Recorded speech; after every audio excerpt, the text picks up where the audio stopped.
Hello YouTube people, it's me Vendetta. And today we are going to cover something non-related to the current ACC drama that is still ongoing. Today we are going to be talking about the drama and accusations that currently surround Alex Kister.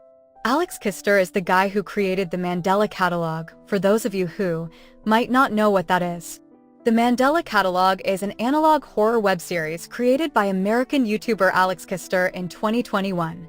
It is set in the fictional Mandela County, Wisconsin, which is invaded by alternates, otherworldly beings that use various forms of psychological torture on their victims with the ultimate goal of assuming their identity as doppelgangers. The series became popular online through analysis of its story and reaction videos from internet users. Now, because these accusations are so new and serious, I feel it will be best for me to not quit and just present you with the evidence so you can hopefully try to understand what is going on here. For transparency's sake, I will be reading everything I got from the Alex Kister Google Doc, which I will have linked in the description if you want to share it to anyone you know. Disclaimer: this can't be a defamation case. I do not want my name to be associated with this situation, and all other names will be censored. The victims are allowed to come forward if they wish to. I understand it will be impossible to hide, and that's why, afterward, I will be leaving my accounts associated with this name. Originally, I decided against talking about my side of the story, especially when I promised to keep quiet. However, I feel like it is necessary to understand the context. I and several others have noticed this behavior pattern that Alex exhibits. This was dealt with in private many times before coming to a conclusion. We have concluded that the best closure would be to warn others of this and to prevent this from happening again, not just from Alex, but from any creator that misuses their platform. For the past several months, Alex has shown predatory and manipulative behavior. It has brought me and others a great deal of pain. We have also realized this has been going a lot longer than expected. Everyone in this document has permitted me to use their screenshots or testimonies. All names are censored, but the person can choose to publicly speak out if they wish. My side shows Alex's empty promises and manipulation. Alex goes by any pronouns, so in some of these screenshots you'll see she. The beginning. For most of these, there are no screenshots because Alex would ask me to delete his old phone number, and some were said in person. Alex and I would start dating in April 2023, and we broke up in June 2023. At first, there wasn't anything particularly weird that happened because everything seemed to be heavily communicated or consented. While reliving those memories, there were moments that I did find strange. Alex would joke during our relationship that he would kill himself if anything we sent to each other was leaked out, and that I was a spy coming to destroy his life. This is one of the earliest cases of his paranoia, and I would try my best to help, but it became apparent later on that Alex has very heavy trust issues with everyone.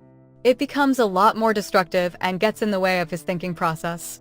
I would also find it uncomfortable when he would joke in a public server with a lot of his fans that I was keeping him alive and he would have killed himself if I didn't exist. This channel would be deleted. It becomes cemented in my subconscious to prevent him from hurting himself and to try to always keep him happy. He would tell me that he would masturbate several times a day to my photos and messages before we opened up sexually, while implying non-con fantasies he would do to my clothing if we never opened to each other.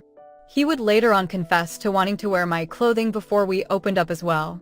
Everything about me was sexualized heavily over time, including my face, my voice, and any clothing that I would wear. It ruined the way I viewed myself and how I viewed romance. I tried to accept that this was normal and would consent to it, but it was only after the fact he would confess these things to me. These behaviors are extremely unhealthy habits and showed he hardly had any self-control. He confessed to me, in a call, that he would have fantasies about others, especially about their clothing. Kister Catalog, May 2nd, 2023, 9:07 p.m. Oh my god, yes please. I think about that constantly. OMG. Sorry if this is creepy, but even if we never opened up sexually to each other, if I found your wet panties in the bathroom or something, I would have jerked off to them so hard. The aftermath of the breakup would strain our connection over time. Alex had broken up with me over text and mentioned he was not feeling any romantic tension between us. It was a noticeable gradual issue that our messages would mainly consist of sexting, and it had less of that romantic feeling it had in the beginning. I tried to suggest activities we could do to build that connection again, but I never really got an answer for this. Even when we called, I felt like it was brushed over easily. These surviving screenshots are from when I was talking to a friend. Okay, I guess I'll just be straight up and ask you, and be 100% totally honest. How do you view our relationship right now, and how do you feel about it? In my eyes, I don't think there's any major problems. Was it because of the thing I said last night? I can go into more details about it if you want, because it is a fear I've been having lately, and I guess it's the only issue I can think about between the both of us. Well, mainly about me. But are you having mixed feelings? Could you elaborate on this? Actually, yeah, sure. I do enjoy our time together in person, and I feel really close to you. But I do not know if I am feeling enough romantic tension between us. It almost feels like we are just extremely close friends. The only time that I feel like we have tension is when we are sexting, but I do not want you to feel like that's all I like you for. Because it's not. I love you so much no matter what, but sometimes it just feels platonic other than that. And also, I'm extremely open to anything. I'm not saying that we have to break up right now or anything. I'm just saying my feelings because I think I'm just confused lately. Honestly, I've been feeling that issue too lately.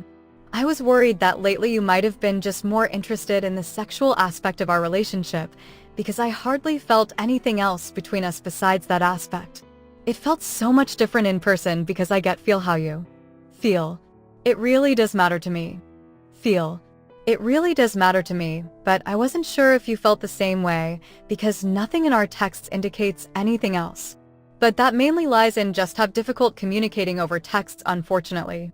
I don't think we're able to properly communicate our feelings towards each other through texts.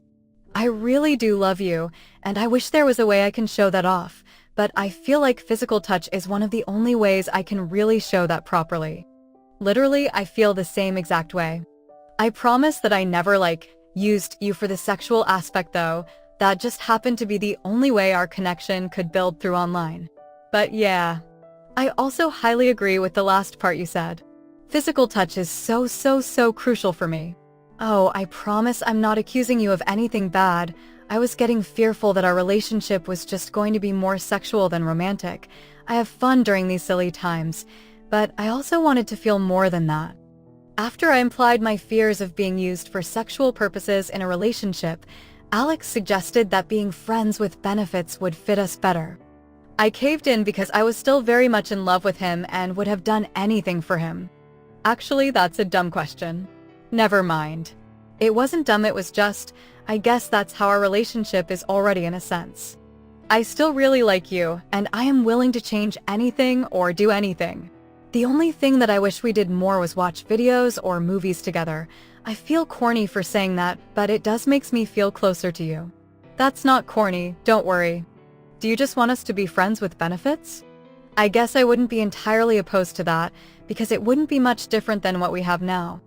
I think I would be fine with that. Afterward, I had such bad anxiety because I felt extremely dumb for accepting that title after I explained that I felt like my main purpose was to give sexual pleasure.